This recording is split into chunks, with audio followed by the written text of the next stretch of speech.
Subscribe करें और bell दबाएं ताकि कोई खबर रह न जाए।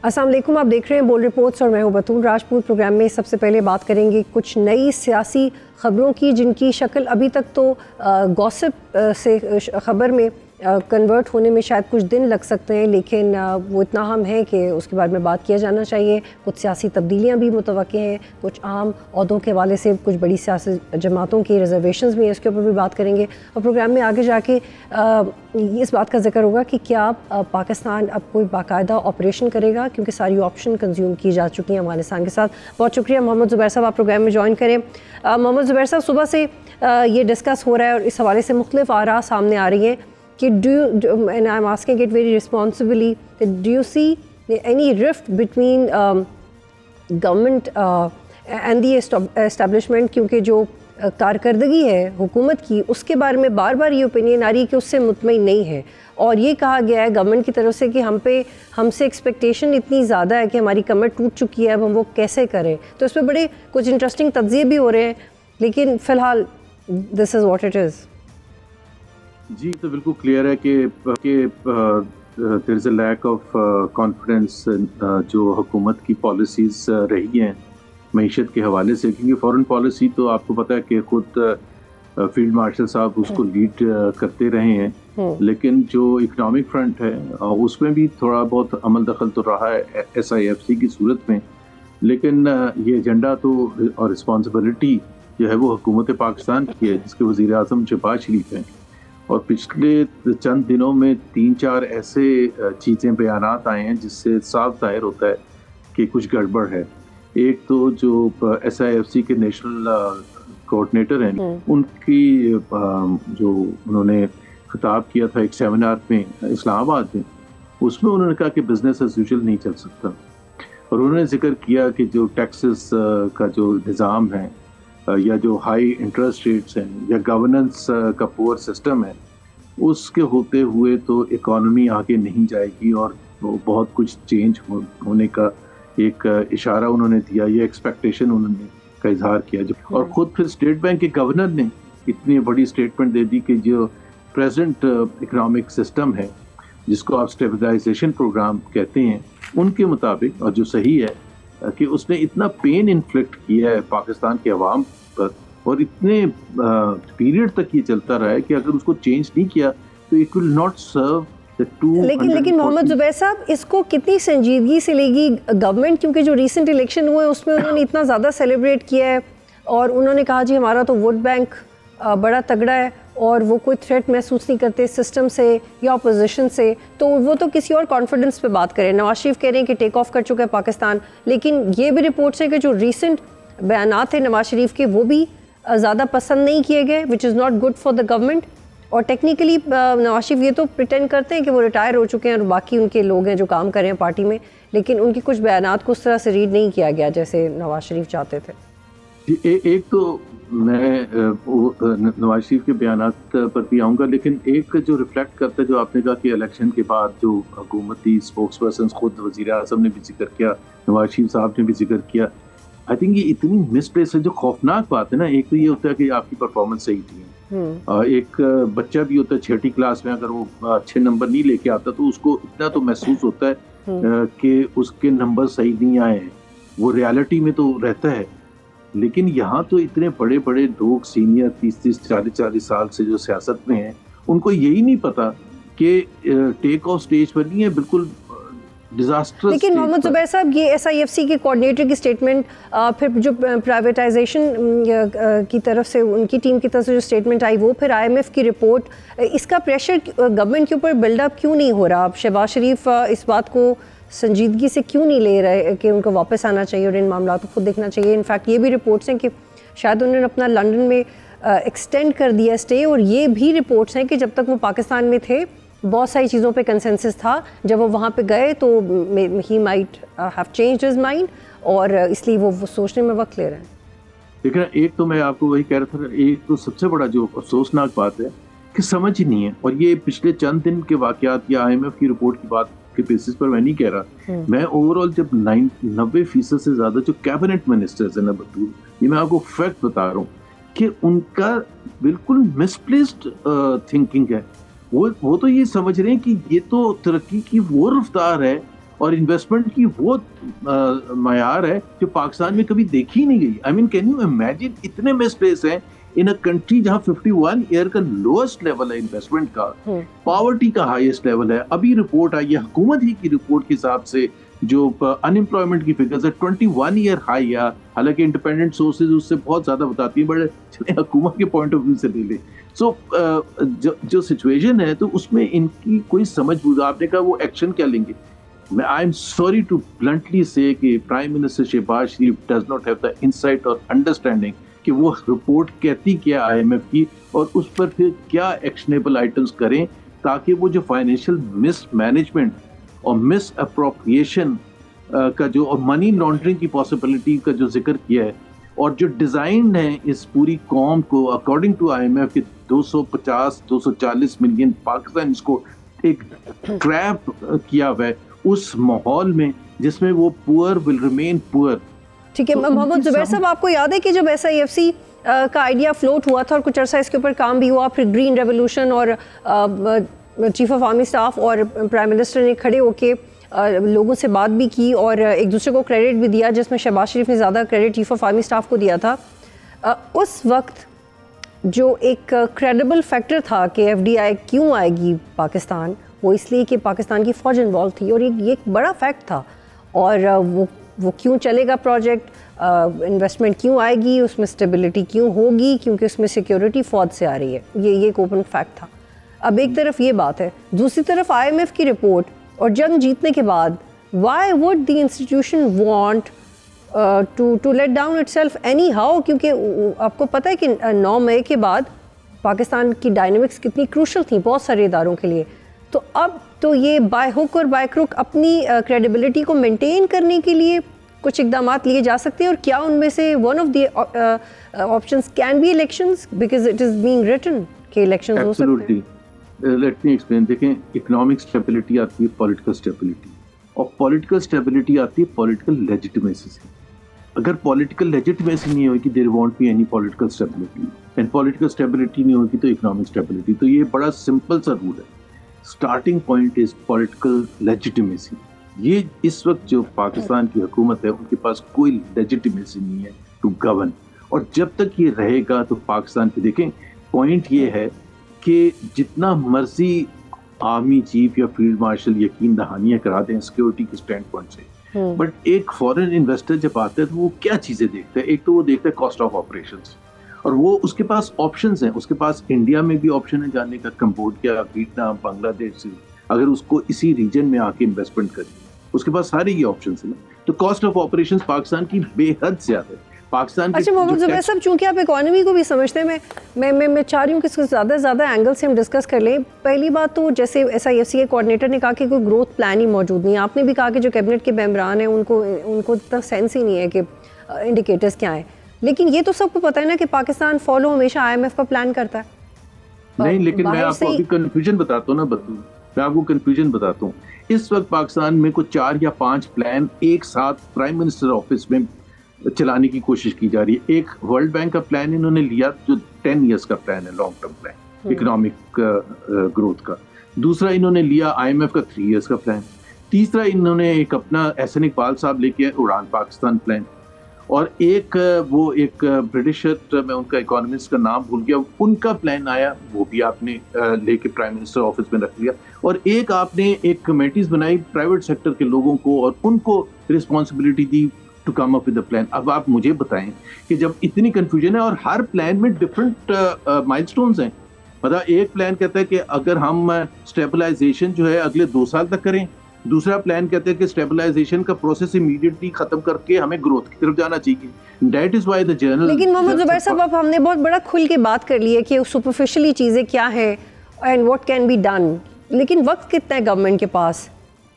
वक्त बिल्कुल भी नहीं है। I think they are running out of time because आपकी जो देखिए प्लीज अंडरस्टैंड जो शहबाज शरीफ की फ्रस्ट्रेशन है ना, वो इस वजह से है कि वो अप्रैल 2022 में आए थे और उन्होंने जो अपना पहले इनिशियल जो कौम से वादे किए थे उसमें उन्होंने कहा था कि मैं 6 महीने में इकोनॉमी को रिवाइव कर दूंगा।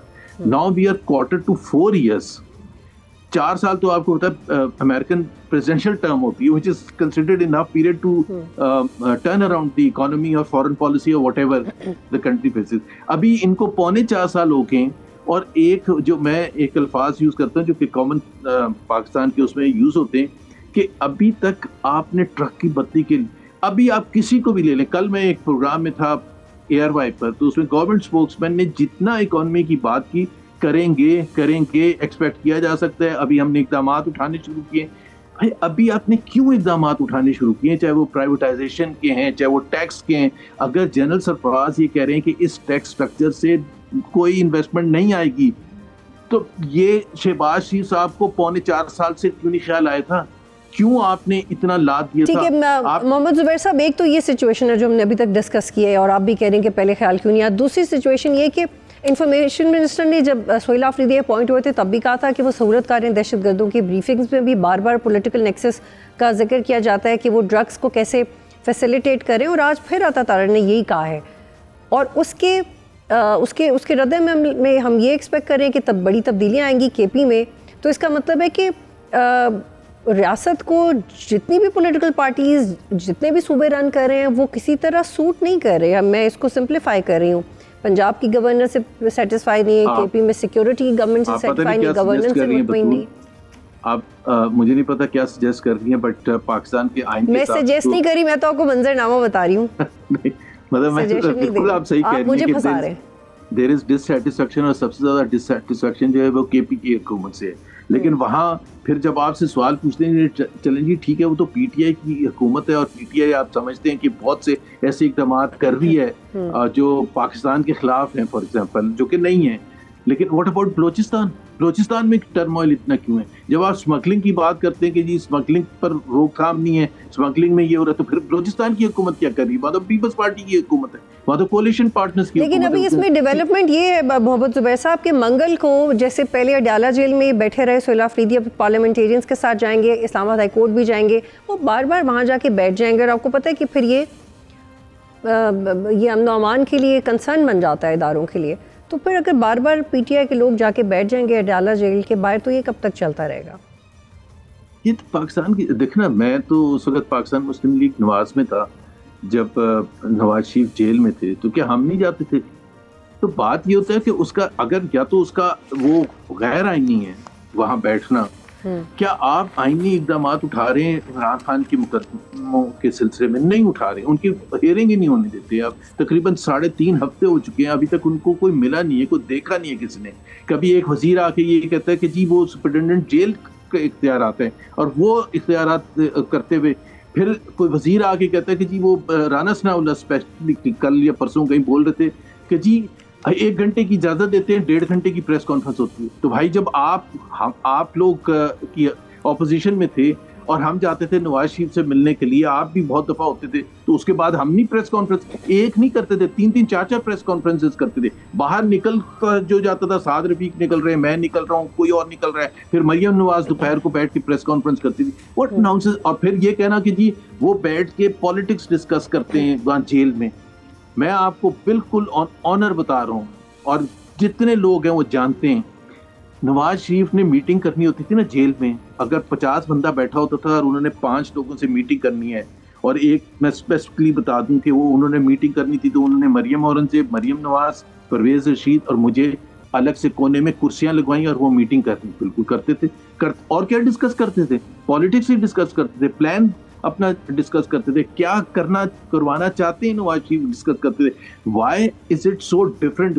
क्यों इतना डर खौफ है एक शख्स से कि जो अगर उनसे मुलाकात होगी तो पाकिस्तान में क्या हो जाएगा? अच्छा लेकिन मोहम्मद साहब ये भी आप थोड़ा वाजे करें कि बरतानवी जेल रूल्स के मुताबिक लूप होल्स हैं, लेकिन जो नवाज शरीफ रियाला जेल में थे, वो भी पॉलिटिकल बातचीत मुलाकात करते थे, तो पॉलिटिकल बात ही होगी ना, जो पॉलिटिकल कन्विक्ट है वो पॉलिटिकल बात ही करेगा।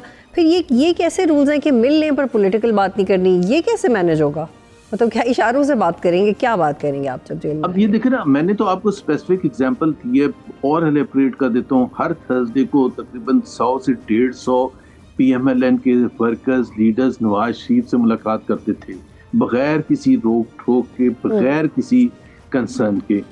और उधर अगर उन्होंने वैसे जनरल पॉलिटिक्स डिस्कस कर रहे होते थे जब सब बैठे होते थे, लेकिन अगर उन्होंने कोई मीटिंग करनी होती थी तो मीटिंग के लिए अलग से वो एक, मैंने आपको बताया जिस तरह स्पेसिफिक मैं वो इशू तो नहीं बता सकता किस चीज़ पर वो कर रहे थे, बट बहुत से पॉलिटिकल इश्यूज होते थे जिस पर उन्होंने डिस्कस करना होता था। कभी ख्वाजा आसिफ से, ऐसे इकबाल से अलग से बैठ के बात करते थे, डिस्कस करते थे पॉलिटिक्स। अब उसका अगर उस वक्त की हुकूमत उस वक्त रोकने की कोशिश करती तो उसका काउंटर वो इफेक्ट होता है। अब अगर इमरान खान को आप 2.5 साल में नहीं राम कर सके, नहीं कन्विंस कर सके, नहीं डरा सके हैं, नहीं धमका सके हैं, तो फिर उसका इलाज ये नहीं है कि और ज़्यादा आप सख्तियाँ करें। उसका इलाज ये है कि सोचने का मुकाम है कि मईशत भी नहीं चल रही है, पाकिस्तान की भी जगरसाई हो रही है, ह्यूमन राइट ऑर्गेनाइजेशन भी शोर भी जा रही हैं। लेकिन मोहम्मद ज़ुबैर साहब, पॉलिटिकल पावर तो है PTI की, लेकिन जो रिसेंट ऑप्टिक्स में गलती की है कि जाके इंडियन चैनल्स पे इंटरव्यू दिया, उसमें आपकी एक मुतवाज़िन ओपिनियन क्या है आपकी? Because you are a very same person. तो देखें जो क्लिप्स मैंने सुने उन्होंने क्या कहा है। लेकिन मोहम्मद ज़ुबैर साहब, PMLN ने 9th में नहीं किया था, 9th में तो PTI ने किया ना, इसलिए PTI के लिए हर चीज़ मुश्किल है, ये उसकी बुनियाद कमज़ोर है। ये केस ही अलग अलग एस्टैब्लिश होता है PTI के आइन में लिखा हुआ है कि 9th में अगर होता। भाई देखें, अगर आप पाकिस्तान के इदारों के खिलाफ, पाकिस्तान के इदारों के खिलाफ इंडियन चैनल्स में या ब्रिटिश चैनल्स में बैठ के बातें कर रहे हैं, तो वो उसको आप गलती कहेंगे। और नवाज शरीफ तो जिस लेवल पर जाके करते थे वो तो ठीक है, आप कह रहे हैं कि ठीक है अगर दिया तो nothing wrong in it, harmless है, खैर है भाई। आप बचाए कि अच्छा पूरी दुनिया से आपने छुपा के रखना है अपने आप को कि आप ये बात इंडियन चैनल्स कवर कर रहे हैं, ब्रिटिश चैनल्स कवर कर रहे हैं, कल को अमेरिकन। लेकिन मोहम्मद ज़ुबैर साहब, उसमें दलील ये आती है कि जंग जीती, भारतीय मीडिया ने प्रोपेगेंडा किया, आप ऐसे मुल्क में क्यों जा रहे हैं जो वाज़े तौर पे मिस इन्फॉर्मेशन की वॉर में पाकिस्तान के खिलाफ बहुत आगे है, तो एथिकली नहीं करना चाहिए था, आप किसी और मीडिया के पास चले जाते हैं। What is the difference between Prime Minister Modi in 2016 and Prime Minister Modi in 2025? इतने जबरदस्त रिलेशंस थे कि उनकी नवाज शरीफ के ग्रैंड डॉटर की शादी थी, कोई वीज़े नहीं इशू हुए थे, कोई प्रोटोकॉल नहीं, कोई प्रायर इंफॉर्मेशन नहीं थी। वहाँ आए जबरदस्त गर्मजोशी का, मैंने उस वक्त भी बाय द वे सपोर्ट किया था, आज भी मैं सपोर्ट करता हूँ कि उन्होंने सही किया था। Let the prime minister, let the political leadership decide कि उन्होंने किस तरह से एक अच्छा माहौल क्रिएट। अच्छा मोहम्मद ज़ुबैर साहब, आप गोस्वामी साहब को इंटरव्यू देने के लिए तैयार हैं राइट नाउ?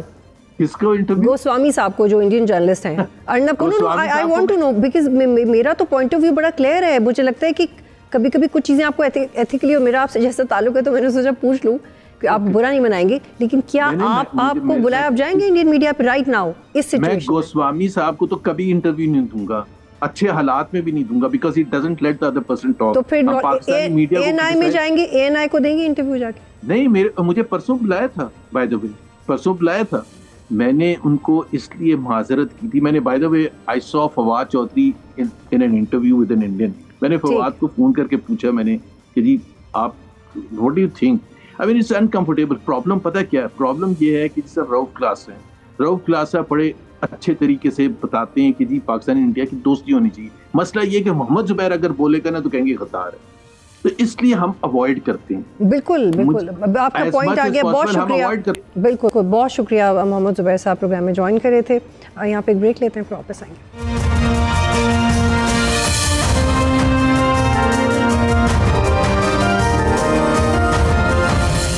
प्रोग्राम में खुशामदीद। इस वक्त मुझे ज्वाइन कर रहे हैं खालिद चिश्ती साहब, डिफेंस एनालिस्ट, और ज़ाहिर शाह शिराजी, सीनियर सहाफ़ी, माहिर अफ़गान उमूर। बहुत शुक्रिया आप सबका। खालिद चिश्ती साहब, कल वज़ीर ख़ारजा इसहाक़ डार ने एक प्रेस कॉन्फ्रेंस में बताया कि हम अफ़गानिस्तान के अंदर एक क्लीन अप ऑपरेशन करने वाले थे। कतर और तुर्की ने कहा कि मुज़ाकरात से मामला हल करने चाहिए, लेकिन मुज़ाकरात से तो मामला हल नहीं हुए और मीडिएटर्स के लिए ये काफ़ी एम्बैरसिंग सिचुएशन भी थी। बॉर्डर बंद करने के बावजूद भी पहले इस्लामाबाद कचहरी हमला हुआ, आज भी खैबर पख्तूनख्वा में एक मस्जिद को टारगेट किया गया, वाना कैडेट कॉलेज का अटैक। तो क्या एक बार फिर पाकिस्तान को मजबूर किया जा रहा है कि बड़े पैमाने पे एक काइनेटिक ऑपरेशन शुरू किया जाए? जी बतूल, बहुत शुक्रिया आपने इनवाइट किया।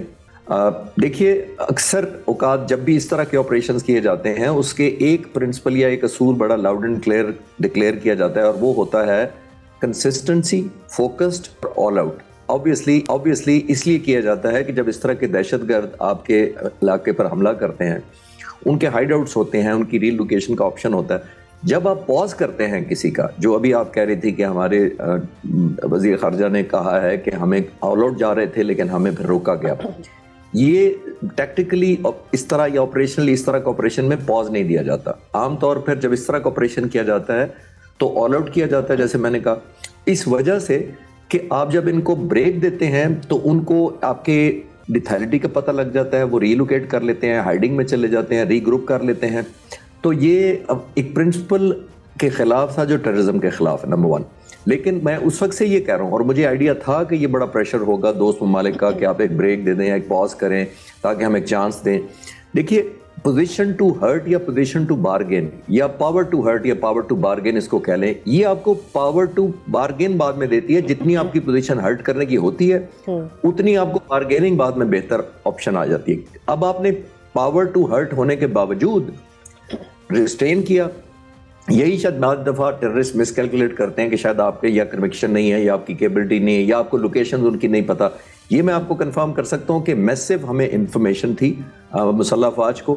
ऑलमोस्ट 100 अगर टारगेट कंसिडर हुए थे तो 5 या 10 सिर्फ किए गए थे न्यूट्रलाइज, और वो भी इस वजह से किए गए थे, जैसे मैंने कहा कि रिस्ट्रेन किया जाना था। हम चाहते थे कि ऑल आउट ना हो, एस्केलेट ना हो। और दूसरा, आपने खुद ही मेंशन किया कि दोस्त ममालिक का भी बहुत प्रेशर था कि हम नेगोशिएशन टेबल पर लाएं। मेरा मानना उस वक्त ये था कि इस तरह रुकना नहीं चाहिए। एंड आई थॉट शायद दोस्त ममालिक जो कतर और तुर्की थे वो इतना इन्फ्लुएंस यूज कर लेंगे, और तालिबान को भी शायद ये झलक पता लग गई होगी कि हमारी मुसल्लह अफवाज की क्या कैपेबिलिटी है, तो शायद वो मुज़ाकरात पर आ जाएंगे। ना सिर्फ आएंगे बल्कि कोई कंक्लूजन की तरफ होगा। लेकिन वो एक अलग फैक्टर है जिस पर शायद आप बाद में बात करना चाहेंगे कि इंडियन फैक्टर आ गया और उसकी वजह से जाहिर है वो बारगेनिंग। जी चिश्ती साहब, ये आपने बहुत अहम नुक्ता उठाया, मैं इसी को कंटिन्यू करूँगी, फिर वापस आते हैं। शिराई साहब, ये जो चिश्ती साहब बात कर रहे हैं कि कंटिन्यू करना चाहिए था, मुख्तलिफ ब्रीफिंग्स में और जब मुख्तलिफ सवालात के जवाब दिए जाते हैं तो ये कहा गया कि कंटिन्यूटी इसलिए भी नहीं थी क्योंकि टेररिस्ट रीलोकेट हो गए थे और कोलेटरल डैमेज का ख़तरा था, और पाकिस्तान कभी नहीं चाहता कि अफ़गानिस्तान की आवाम हर्ट हो या उनको कोई तकलीफ़ पहुँचे। लेकिन अब पाकिस्तान के पास क्या ऑप्शन रह गया है, क्योंकि आपने अपनी स्ट्रैटेजी को भी रिवैम्प किया, मुज़ाकरात करके भी देख लिए। क्या अब किसी भी सूरत में पाकिस्तान कंटिन्यू करेगा अटैक्स? देखिए बतूल, सबसे इम्पोर्टेंट चीज़ ये है कि जब गोरिल्ला वारफेयर है तो आप किसी एक मतलब पहले से प्लान्ड किसी मरकज़ के ऊपर ज़रूर ऑपरेट कर सकते हैं, लेकिन इनकी टैक्टिक्स ये हिट एंड रन टैक्टिक्स है, चाहे वो कबायली इलाकों के अंदर है चाहे वो अफगानिस्तान के अंदर है। हाँ, अफगानिस्तान के अंदर उनकी मूवमेंट इस लिहाज से रिस्ट्रिक्टेड है कि तकरीबन 6-7 जो हमारे बॉर्डरिंग जो उनके प्रोविंसेस है, पक्तिका, खोस्ट, कुनड़, जो कि बॉर्डर करते हैं नॉर्थ वजीरिस्तान के साथ, साउथ वजीरिस्तान, मोमन और बाजोर, क्योंकि यहाँ से उनकी इंट्रूजन होती है, वो यही से कोशिश करते हैं कि अटैक करें। अगर आप when it comes to banned TTP, अगर आप BLA और दूसरे जो बलोच टेररिस्ट हैं अगर उनकी बात कर, more relying on the Baloch side, तो ये एक चीज़ है ज़रूर। बिल्कुल हमारे पास कोऑर्डिनेट भी थे, हमने शेयर भी किए, हमने बताया भी, और हमें कंटिन्यू भी करना चाहिए था। लेकिन उसमें एक चीज़ है, यहाँ मेरे ख्याल में इस पर कोई बात नहीं करता कि जो हमारे बड़े करीबी दोस्त मुल्क तुर्की है या कतर है, उनके अपने इंटरेस्ट भी थे इस तमाम मामले के अंदर। उन्होंने एक लिहाज से पाकिस्तान को भी डिच करने की कोशिश की है, वो अपने मफादात को सिक्योर करने की, इसी वजह से शायद ज़रा सा लिवरेज मिला। और जो तालिबान है उन्होंने कोशिश की कि ज़्यादा स्टबननेस शो करे, वो इरिटेशन उनका ज़्यादा था। ऑब्वियसली इंडियन फैक्टर ज़रूर था, शायद उनका ये ख्याल था कि इंडिया उनको out of the way support करेगा। लेकिन इस वक्त जो नई डेवलपमेंट हो रही है वो ये है कि आपके अफगानिस्तान के अंदर से खुद जो है ना वो आवाज़ें उठनी शुरू हो गई। आपका नेशनल डिफेंस जो उनका रेजिस्टेंस फ्रंट है वो उठ खड़ा हुआ है, पॉलिटिकल फ्रंट उनका जो है आवाज़ें उठा रहा है। कुछ इतलात ये भी है कि हिरात में इस्माइल खान साहब फॉर्मर जहादी कमांडर थे, उनकी जानिब से जो है वो रेजिस्टेंस शो किया जा रहा है। बदख्शां में जमातुल अहरार और टीटीपी का आपस में क्लैश हुआ है, तो मेरे ख्याल में अब अफगानिस्तान के अंदर उनकी अपनी न्यूट्रलाइजेशन होगी। और एक बड़ी खबर मैं आपको दूं कि जो बड़े करीबी साथी हैं मुल्ला नईम अखुन, जो कि मुल्ला हिबतुल्लाह अखुनज़ादा के बड़े करीबी साथी हैं और जो कुनड़ के गवर्नर हैं, वो गए हैं हमारे कौंसल जनरल जलालाबाद में अब्दुल्ला साहब के पास और उनको बाकायदा रिक्वेस्ट की है कि हम टीटीपी वाले मामले के ऊपर बातचीत करने के लिए तैयार हैं। कुछ इनसाइड खबरें ये आ रहे हैं कि 100 के करीब जो टीटीपी के मिलिटेंट्स थे शायद उनको गिरफ्तार भी किया गया है, but still it is not enough.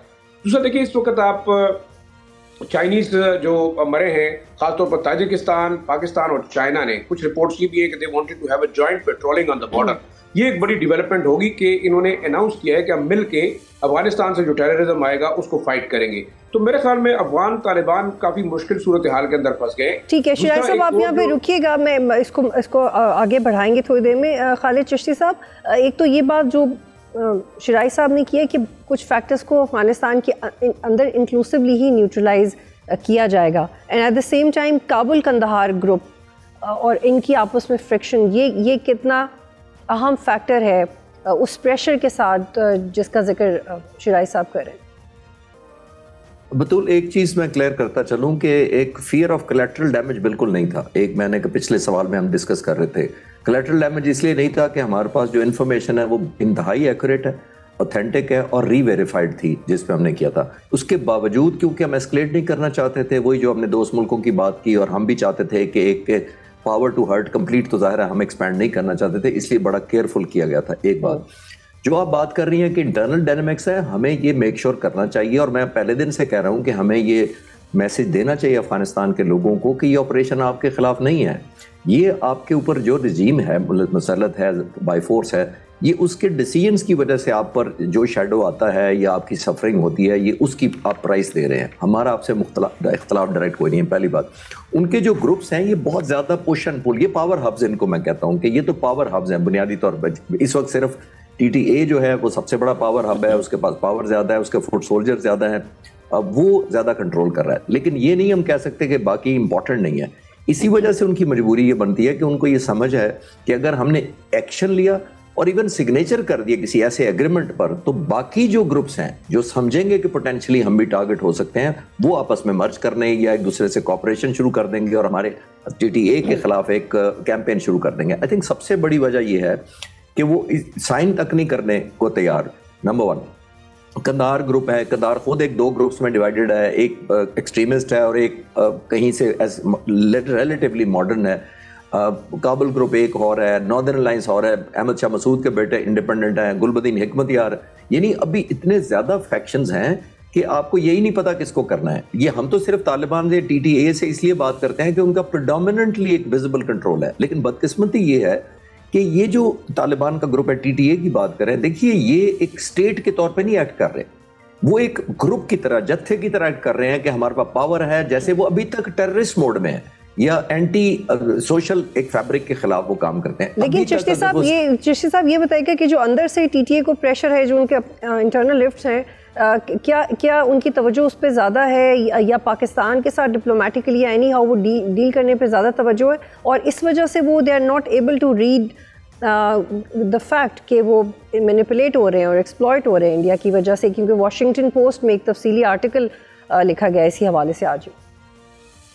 देखिए, मेरा मानना ये है कि ये तमाम के तमाम जो खास तौर पे हुकूमत में ग्रुप है, उनके लिए जो इनस्टेबिलिटी है वो स्टेबिलिटी होती है। मैं अक्सर ये बात करता हूँ कि वो जितना इनस्टेबल होगा अफगानिस्तान, उतनी ही उनकी रेलेवेंस रहती है, दुनिया उनको एंगेज करना चाहती है, इंसेंटिव देना चाहती है। आज अफगानिस्तान स्टेबलाइज हो जाए, जैसे एक नॉर्मल दुनिया के मुल्क रह रहे हैं उस तरह होना शुरू हो जाए, तो जाहिर है कौन इनको एंगेज करेगा, कैसे इंसेंटिव देगा। जैसे इंटरनेशनल बाय लॉज या इंटरनेशनल लूट जो अक़वाम मुत्तहिदा जैसा भी है, अगर उसके कवानीन को सब फॉलो करें कि नेबरहुड का ख्याल करें, इंटरनेशनल पॉलिसी के एक जैसी होनी चाहिए, टेररिज्म को कोई सपोर्ट ना करे, तो फिर रेलेवेंस क्या रहती है इनकी?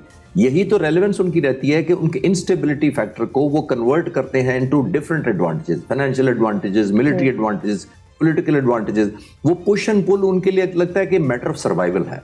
दैट इज अ प्रॉब्लम, जिसकी वजह से आपने नोट किया कि वो बार्गेनिंग चिप के तौर पे इसको यूज करते हैं। इंडिया फैक्टर जो अभी बात कर रहे थे हम पहले सवाल के जवाब में, कि इंडियन फैक्टर आता है क्योंकि एक बोली लगने वाला जिसकी लगनी है वो बोली लगवा रहा है, तो देने वाले बहुत मिल जाते हैं उसको। ये सबसे बड़ा एलिमेंट इस वक्त चाहिए था। हालांकि मैं अगर ये स्टूडेंट ऑफ इंटरनेशनल पॉलिटिक्स अगर मैं कहूँ तो देखिए चाइना ने सबसे ज्यादा इंसेंटिव देने की पोजीशन में था और है भी आज, इंडिया से कहीं ज्यादा। उन्होंने, चाइनीज ने कहा कि हम आपको नॉर्थ की तरफ ट्रेन का रास्ता देते हैं बनाकर, फिर उन्होंने कहा कि हम आपको सी पैक में शामिल करते हैं। अगर आप सिर्फ इकोनॉमिक डेवलपमेंट की जस्टिफिकेशन दें कि हम तो ग्रो करना चाहते हैं, इंडिया हमें डेवलप कर रहा है, अहमद जो था तरकई के ज़माने से लेके आज तक आपने देखा, अहमद करजई के ज़माने से लेके बाद में जितनी डेवलपमेंट्स हुई हैं, इंडिया ने तो उनको कोलैबोरेट किया उनके साथ। बिल्कुल बिल्कुल चिश्ती साहब, इसको आगे बढ़ाते हैं। और शाह साहब के लिए भी एक सवाल है। शाह साहब, आप पहले भी बात कर रहे थे कि जो चाइनीज़ सिटीज़न भी मारे गए हैं, अमेरिका में भी नेशनल गार्ड पे हमला हुआ, इसमें अफगान शहरी मुलव्वस निकला। अमेरिका ने अफगान शहरियों की इमिग्रेशन के ऊपर पाबंदी लगाई है और इसमें भी ये एक बहुत एम्बैरसमेंट है अफ़गानिस्तान के लिए। फिर ताजिकिस्तान पे एक ड्रोन हमला हुआ जिसमें चीनी शहरी जाँ बहक हुआ, इसमें भी अफ़गानिस्तान का नाम आया। तो अब आपको लगता है कि TTA is becoming a global threat? उनकी ज़मीन तो इस्तेमाल होती रही है ग्लोबली हमले करने के लिए, लेकिन अब अमेरिका और चाइना दोनों बड़े मुल्क इसमें इन्वॉल्व हैं इन रिसेंट हमलों में। तो ये कोई नई पेशरफ्त देख सकते हैं हम डायनामिक्स में? देखिए, सबसे इम्पोर्टेंट चीज़ ये है कि अफगानिस्तान की सरजमीन पर ट्रांस बॉर्डर टेररिज्म यूज़ होती रही है और जो पाकिस्तान बार बार बात करता रहा है पिछले 4-5-6 महीने, बल्कि ऑलमोस्ट 1 साल हो गया है कि अफगानिस्तान की सरजमीन इस्तेमाल नहीं होनी चाहिए दोहा एग्रीमेंट के मुताबिक। आज आपने देखा कि चाइनीज़ जो मरे और ख़ासतौर पर ताजिकिस्तान के अंदर मरे, इससे ये एक चीज़ भी वाज़े हो रही है कि जो सेंट्रल को, ये ताजिकिस्तान में पहला हमला नहीं है, इससे पहले भी कई हमले हुए और ताजिक गवर्नमेंट ने इनके साथ बाकायदा एक इशू उठाया भी है। बल्कि इस हद तक मैं ये कहूँगा कि इनसाइडर्स ये कह रहे हैं कि ताजिकिस्तान के अंदर बाकायदा एक अफगान तालिबान की रिजीम चेंज के हवाले से भी एक मुकम्मल मनसूबा बनाया गया और इवन पाकिस्तान से न्यूट्रल रहने की रिक्वेस्ट की गई। लेकिन इस वक्त मैं ये समझ रहा हूँ कि देखिए, इंटरनेशनली वो चीज़ जो पाकिस्तान कह रहा था वो आज होने शुरू हो गई है। चाइना ने इस चीज़ को उठाया, रशिया ने उठाया, फिर आपने देखा यूनाइटेड नेशन सिक्योरिटी काउंसिल के अंदर डेनमार्क ने इस चीज़ को उठाया। फिर आप ISK का जो इशू है, देखिए Sanaullah Ghaffari is very much visible there और मूव कर रहे हैं ISK के 3-4 हज़ार दहशतगर्दों के साथ। दूसरा, कल तकरीबन पिछले हफ्ते एक बड़ा डिसीजन किया है अफगान तालिबान ने फिर, और जो वो पाकिस्तान को धमकियां देते रहे कि हम आपके पास सुसाइड बॉम्बर्स भेजेंगे। 3200 के करीब जो हार्ड लाइन टेररिस्ट एलिमेंट्स थे, TTP के, BLA के, BRA के, इवन TIP के, जो चाइनीज यूगर मिलिटेंट्स हैं, उनको रिहाई दी है अफगान जेलों से। 4500 के करीब ऐसे जो हार्ड कोर मिलिटेंट्स थे और जो क्रिमिनल्स थे, उनकी सजाओं में कमी की है। तो आप ये बताइए, तकरीबन 7-8 हज़ार के करीब जंगजू दोबारा जब जेलों से निकलेंगे तो वो कहाँ जाएंगे? वो TTP को भी ज्वाइन करेंगे, ISK को भी ज्वाइन करेंगे। तो एक जो पाकिस्तान का पॉइंट ऑफ व्यू था, इंटरनेशनली वो एक्नॉलेज हो गया है कि अफगानिस्तान की सरजमीन जो इस्तेमाल हो रही है फॉर एक्सपोर्ट ऑफ टेररिज्म। आज जो फॉर्मर जनरल थे रशीद दोस्तम, उन्होंने कंडेम किया है कि भाई अफगानिस्तान से एक इंडिविजुअल जाके अगर जो है वो रिप्रेजेंट करता है अफगानिस्तान के नाम को बदनाम करता है अमेरिका के अंदर, तो इसमें अमेरिकी पॉलिसी मेकर भी शामिल है जिन्होंने हजारों की तादाद में अफगानियों को बगैर किसी वेरिफिकेशन और बगैर किसी वीजे के वो जहाज़ों में भर भर के वो अमेरिका लेके जाते रहे। तो उन्होंने ये भी डिमांड की कि आप जो बाइडन एडमिनिस्ट्रेशन के दौरान ये सारी चीज़ होंगी। लेकिन सबसे इंपॉर्टेंट चीज़ ये कि अमेरिका और उसके इत्तेहादी शायद एक बार फिर अफगानिस्तान को टर्मोइल में छोड़ के गए। 7.2 बिलियन डॉलर से ज़ायद का असला पड़ा है। आपके पास हज़ारों की तादाद में किराए पे अवेलेबल दहशतगर्द मौजूद है जिनका काम ही जंग लड़ना है।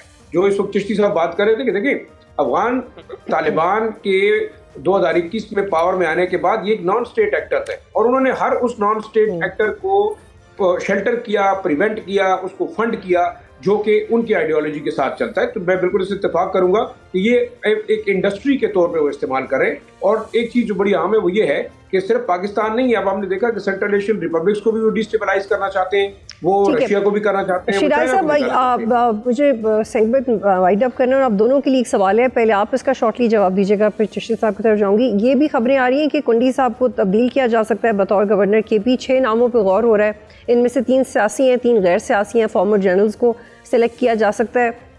वैसे पॉलिटिकली फैसल करीम कुंडी तो हार्मलेस जर्नलिस्ट हैं। Why would anybody would like to change him? क्योंकि पीपल्स पार्टी का तो काफ़ी कॉर्डियल रिलेशनशिप रहा है जो भी चेंजेस हैं। तो मेरा सवाल ये कि क्यों करने की ज़रूरत आई है और पड़ेगी? क्योंकि अगर नॉन कॉपरेशन की बात करें तो वो तो PTI के चीफ मिनिस्टर हैं जो नहीं कर रहे, बहुत मैटर्स के ऊपर। मेरे ख्याल में ये तो आप नेशनल लेवल की पॉलिटिक्स की बात कर रही हैं। मेरी एमपी साहब से बात हुई और उन्होंने कहा कि जी उनको अभी तक तब्दीली के हवाले से किसी किस्म की इंडिकेशन नहीं दी गई, और अगर जरदारी साहब चाहते हैं तो वो पार्टी के नुमाइंदे हैं, वो तब्दील हो जाएंगे। तो ये अब फैसला होगा नेशनल लेवल के ऊपर पार्टी का कि आसिफ अली जरदारी साहब और पाकिस्तान पीपल्स पार्टी किसको गवर्नर लगाना चाहते हैं। जाहिर बात है कि जिस वक्त ये हुकूमतें बनी तो उस वक्त तमाम आईनी ओहदे, चाहे वो स्पीकर का था, चाहे वो गवर्नर का था, केपी के पंजाब के गवर्नर का था, तो वो तो टेक्निकली उन्होंने लिए। अब अगर मुस्लिम लीग नवाज इस पोजीशन में आ गई है कि 2/3 मेजोरिटी उसकी बन रही है, तो सारी बात है कि अगर सेंट्रल लेवल के ऊपर कोई अगर दोबारा सियासी जोड़ तोड़ होता है तो ऑब्वियसली फिर पीएमएलएन चाहेगी कि उसका गवर्नर हो, वो केपी के कंट्रोल करना चाहती होगी। मे बी एस्टेब्लिशमेंट के साथ उनका कोई आपस में कोई ऐसा पैचअप हो रहा हो। तो ये मेरे ख्याल में मुख्तलिफ किस्म की आइडियोलॉजीज है जिसके ऊपर बात हो रही है। लेकिन अभी तक कुंडी साहब का खुद ये कहना है, उन्होंने मुझसे बात की है कि उनको अभी तक मालूम नहीं है, लेकिन अगर उनको हटाया जाए तो मेरे ख्याल में वो पार्टी के फैसले को जो है मानने के लिए तैयार है। बहुत शुक्रिया आप दोनों प्रोग्राम में ज्वाइन करें। आज तक के लिए इतना ही। प्रोग्राम देखने का शुक्रिया। अल्लाह हाफ़िज़।